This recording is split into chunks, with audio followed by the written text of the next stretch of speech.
Hi YouTube souls, it's Corvus and now I bring you another review. I know I said I would do a lesser number of reviews, but it happened that I read two books that I loved, so I want to review them. What I won't be doing as I planned is doing reviews sequentially for series. Whether they for TV series or book series or film series, some of them are very long, some of them are still ongoing, and we might get stuck in the last publication. So except for short series such as mini-series or trilogies or stuff like that, I won't be doing sequential reviews. But here I bring this right after American Gods. Maybe you already know which series this is because of the author, or because you know Spanish, or because of the cover, because well, I don't know if the cover are the same in Spain and the United States, but in Spanish the title is very different, not only because they're different words in the translation, but because I was very shocked to discover that the title was changed in Spain. So this series is called, this is a urban fantasy series by Cassandra Clare, and it's called in Spain Cazadores de Sombras, which means shadow hunters. Sorry. So many of you probably already know which series this is. In English, it's called The Mortal Instruments, and it's a book series of urban fantasy. And I'm not a fan, sorry, to urban fantasy, or of urban fantasy. I don't know how it should be said. But there are two series that actually triggers my interest, and this is one of them.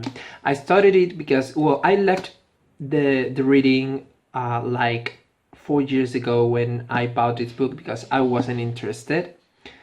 But I started to watch the TV series, which is awful, and not only because the special effects are awful and the actors, the acting actually in general is awful.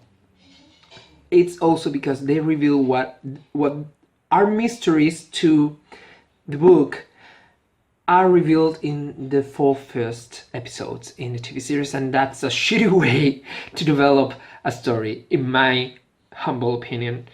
But the thing is, we have only 7 minutes left, so let's go fast. The Mortal Instruments is a book series about a character called Clary.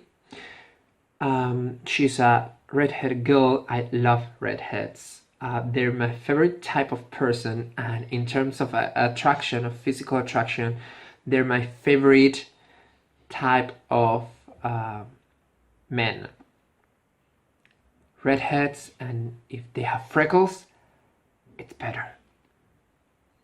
So she follows a guy into a disco while she's with her friend, and she sees how this guy, along with 2 other people, murder someone, but that someone didn't look very human in the end, or at least his blood. But the thing is that she's the only one to see these events occur, so she doesn't know if she's going crazy.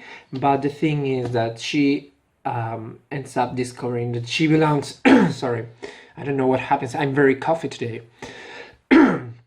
She discovers she belongs to a race, to a breed of half human, half angel creatures that are called Nephilim. The Nephilim are biblical creatures, but here in the book they're not like the biblical Nephilim.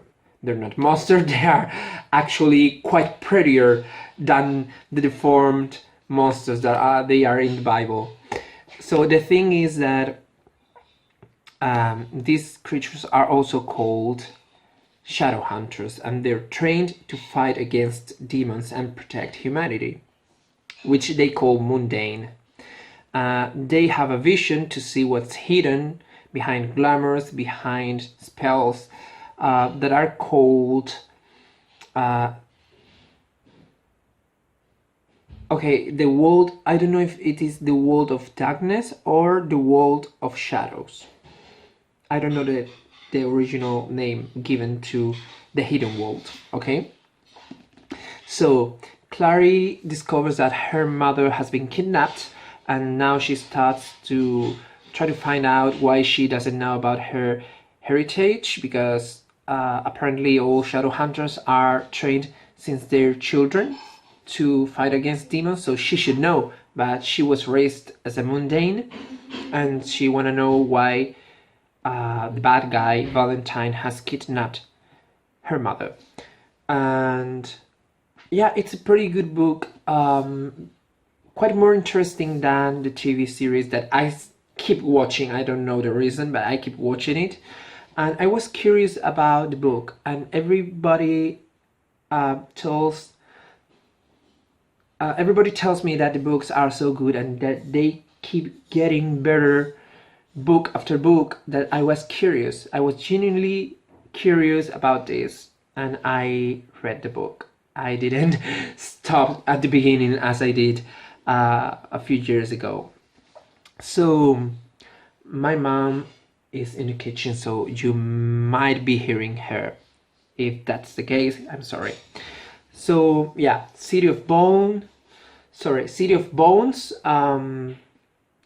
first book in the Mortal Instruments book series by Cassandra Clare. This book was amazing. Was a little bit boring to read, in the sense that I had to read things that already appeared in the TV series, but there are many other things that are different.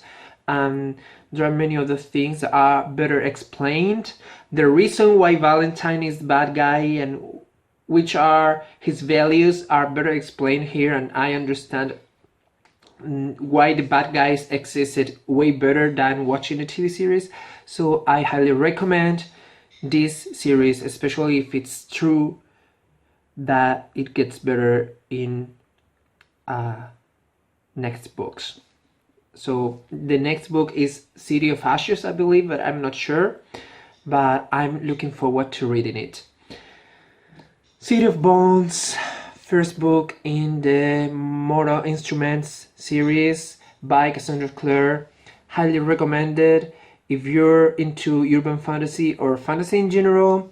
And this book gets a 7 out of 10 because I get bored in some parts, and because, you know, the extreme reinterpretation of folklore and fairy tale is something that I don't enjoy that much, except it's very well done. The book isn't as realistic as I expected. It's like the Lord of the Rings, but in our world. And well, those are the only flaws for me. And well, that it's extremely focused on teens, and I don't mean the characters themselves, that they're teens, but also the public, the target audience is teenagers. But it's a very good book, it's very enjoyable, I enjoy it a lot, and I hope the series gets better. And something that I liked is the LGBT representation in this book.